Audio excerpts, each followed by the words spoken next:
दोस्तों दिनांक थी 17 नवंबर 1913। राजस्थान और गुजरात क्षेत्र में स्थित माना भील की धरती मानगढ़ पहाड़ी पर एक जनसभा में राजस्थान समेत मध्य प्रदेश, गुजरात और महाराष्ट्र के 50,000 से भी अधिक की तादाद में भील आदिवासी एकत्रित हो रहे थे। इस जनसभा को गोविंद गिरी और सरदार पूंजा भील के नेतृत्व में आयोजित किया जा रहा था, जिनका उद्देश्य ब्रिटिशों की गुलामी में रहकर देसी रियासतों द्वारा जो किसानों और मजदूरों पर जुल्म किए जा रहे थे उनके खिलाफ आवाज़ उठाना था। आपको जानकर आश्चर्य होगा कि इन भील आदिवासियों से देसी रियासतें और ब्रिटिश बेहद डर गए थे और इन आदिवासियों को रोकने के लिए 7वीं जाट रेजिमेंट, 9वीं राजपूत रेजिमेंट, 104 वेल्स रेज राइफल रेजिमेंट, महू, बड़ौदा, अहमदाबाद छावनियों से एक कंपनी, मेवाड़ से भील कोर के कैप्टन जेपी स्टैकलिन के नेतृत्व में 2 कंपनियां, बांसवाड़ा, डूंगरपुर, जोगरबारिया और गायकवाड़ रियासतों की फौज और तो इन आदिवासियों को रोकने के लिए अंग्रेज खच्चरों पर तोप लाद कर भी लाए थे। लेकिन फिर भी अंग्रेजों और देसी रियासतों के लाख कहने पर भी आदिवासियों ने उनके सामने घुटने नहीं टेके। ये आदिवासी निहत्थे जरूर थे लेकिन कमज़ोर नहीं। अंग्रेजों ने ताबड़तोड़ गोलियां बरसाई और इस घटना में 1500 से भी अधिक भील आदिवासी मारे गए। उस दिन अंग्रेजों और उनकी चमचे बनी देसी रियासतों ने मानगढ़ की भूमि को आदिवासी के खून से सींचा था। अंग्रेज चले गए, रियासतों की फौज चली गई, लेकिन उन शहीदों के मृत शरीर बारिश में वहीं पड़े पड़े सड़ गए और गिद्ध उनको नोच नोच कर खा गए। दोस्तों, खून से लिखी हुई कहानी है यह मानगढ़ की कहानी है। दोस्तों, आइए हम इतिहास के पन्ने पलटना शुरू करते हैं और चलते हैं पुराने दौर में। जब ब्रिटिश भारत आए तो वे व्यापार करने के उद्देश्य से आए थे, लेकिन धीरे धीरे उन्होंने भारत में शासन करना शुरू कर दिया। प्लासी और बक्सर के युद्ध के बाद तो ब्रिटिशों का राज रोकने वाला कोई माइकेलाल हुआ ही नहीं था।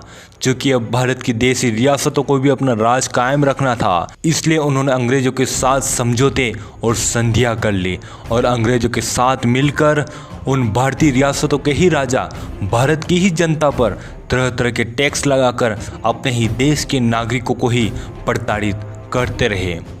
मानगढ़ का अतीत भी कुछ ऐसा ही है। भील बाहुल्य बांसवाड़ा जिले पर राजा बांसिया भील राज किया करते थे। उनके बाद यह राजपूतों और मुगलों से होता हुआ ब्रिटिशों के पास चला गया। इस क्षेत्र में अधिकांश आबादी भील आदिवासियों की है जो स्वच्छंद जिंदगी जीते हैं, लेकिन ब्रिटिश साम्राज्य और देसी रियासतों के बीच हुए समझौते से इन आदिवासियों पर तरह तरह के टैक्स लाद दिए गए।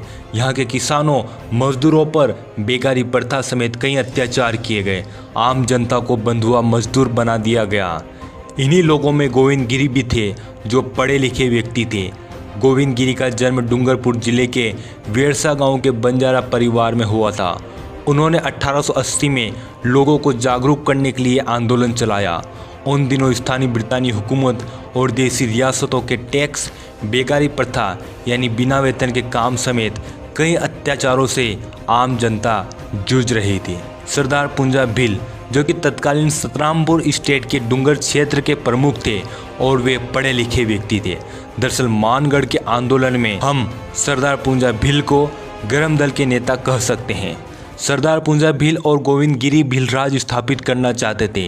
इनका कहना था कि गुजरात और राजस्थान क्षेत्र में पहले भील राजा का ही राज था और अब वे दोबारा भील राज स्थापित करके ही रहेंगे। इनके कथनों से तत्कालीन देसी रियासतें घबरा उठी थी, क्योंकि भील कभी भी उनकी रियासतों पर कब्जा जमा सकते थे। इसलिए उन्होंने अंग्रेजों को भीलों के खिलाफ हथियार उठाने के लिए कहा।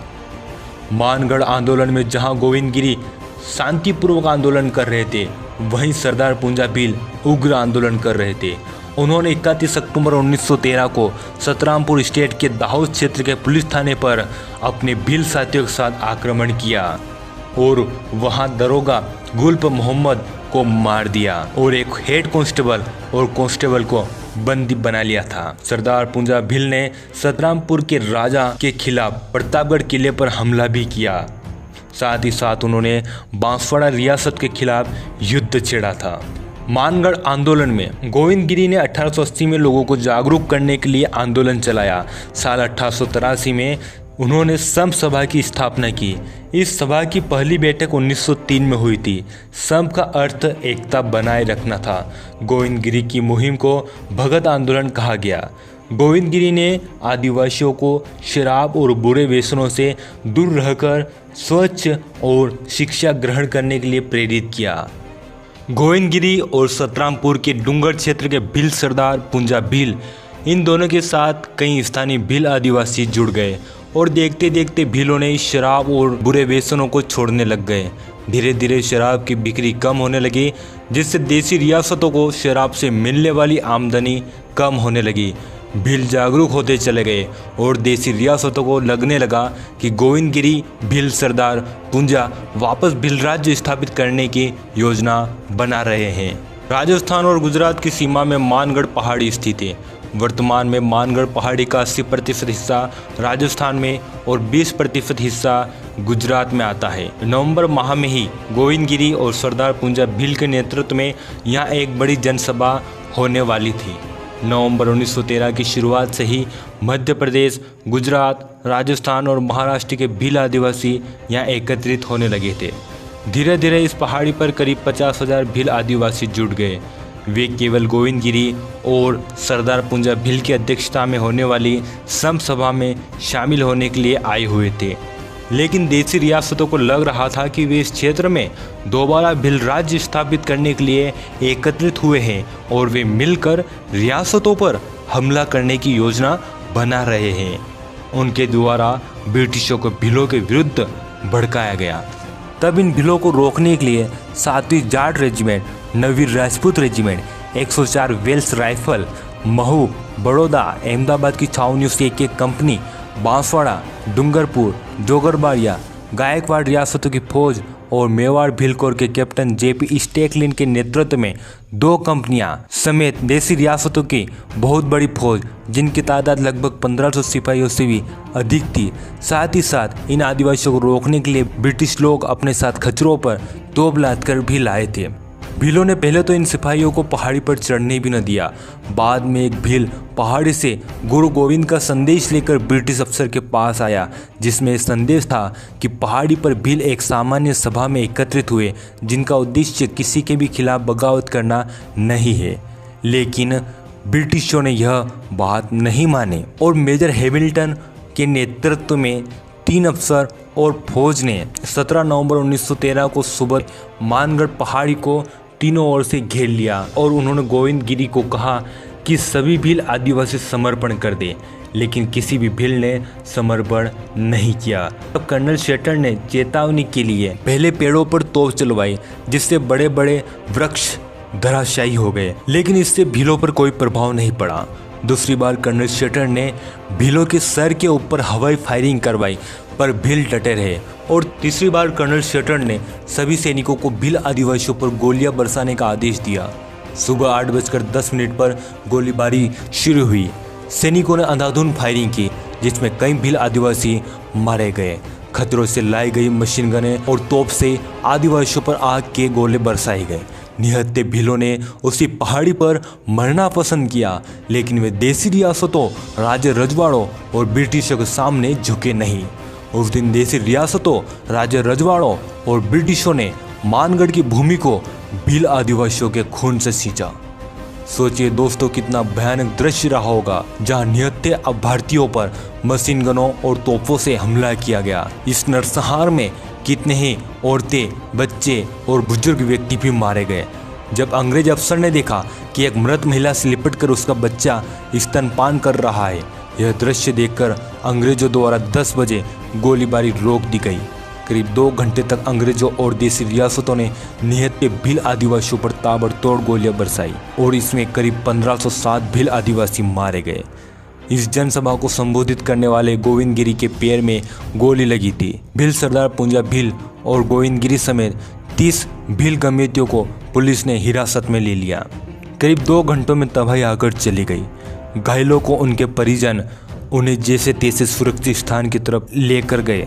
जो मर गए उनमें से कुछ को सेना ने वहीं जमीन में गाड़ दिया और कुछ को वहीं छोड़ दिया। अंग्रेज चले गए, चाटुकार रियासतों की फौज भी चली गई, खच्चर भी चले गए। लेकिन वे लोग जो ब्रिटिशों और देसी रियासतों के सामने नहीं झुके, उनकी लाशें वहीं पड़ी रही। बारिश हुई, वे सड़ने लगी, गिद्ध आए और उन्हें नोच नोच कर खा गए। ये कहानी थी मानगढ़ जनसंहार की। इस घटना के बाद गोविंद गुरु व उनके साथियों के विरुद्ध मानगढ़ प्रकरण को लेकर ब्रिटिश सरकार द्वारा विशिष्ट न्यायालय का गठन किया गया। इस न्यायालय को सेशन के अधिकार दिए गए।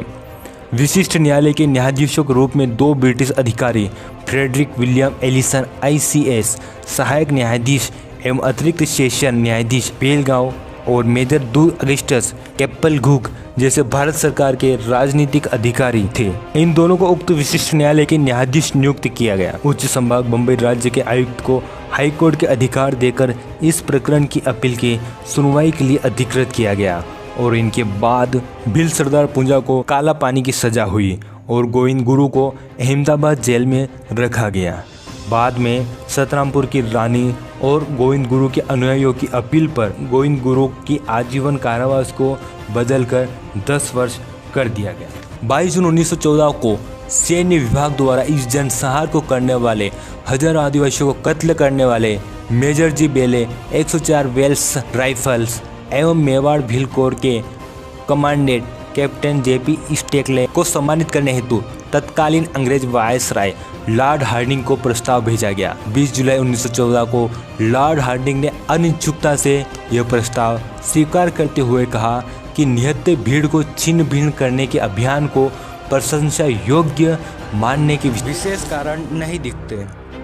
जब गोविंदगिरी जेल से रिहा हुए तो उनके बांसवाड़ा, सतरामपुर और मानगढ़ जाने पर पाबंदी लगा दी। सन 1921 में गोविंद गुरु की मृत्यु दाहोद में हो गई।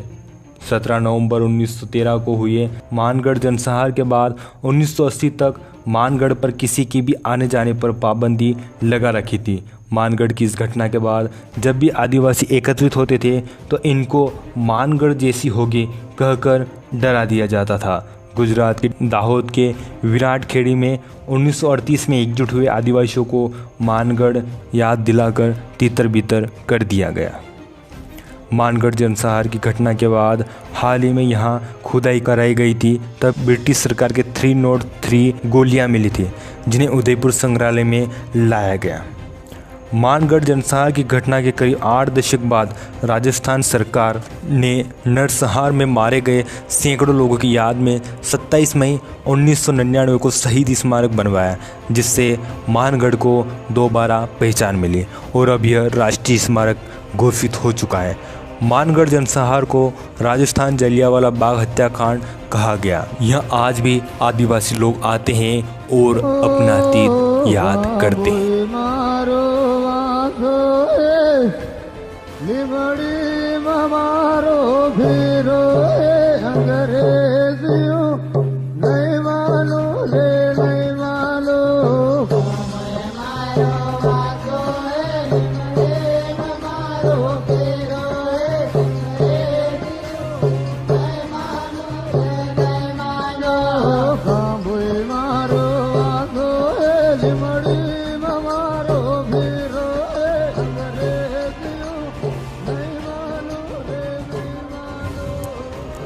उम्मीद है दोस्तों आपको इस वीडियो से भारत के अतीत के बारे में कुछ न कुछ जानकारी जरूर मिली होगी।